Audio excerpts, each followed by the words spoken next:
Merhaba arkadaşlar. Bugün sizlere banlayacağımız ses kayıt yapmayı öğreteceğim.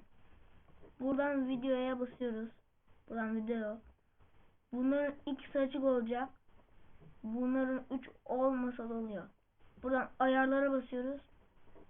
Buradan sese basıyoruz. Burada bu Win8 sonu da olacak. En üstteki. Bu mikrofon olacak. Buradan bu rengini ayarlayabiliyoruz. Buradan tamam diyoruz. Bu fare tıklama emrisi kapatınca olmuyor ama açınca oluyor arkadaşlar. Ve buna ayarlar bitince ses kayıt yapıyor. Benden bugünlük bu kadar. Hoşça kalın.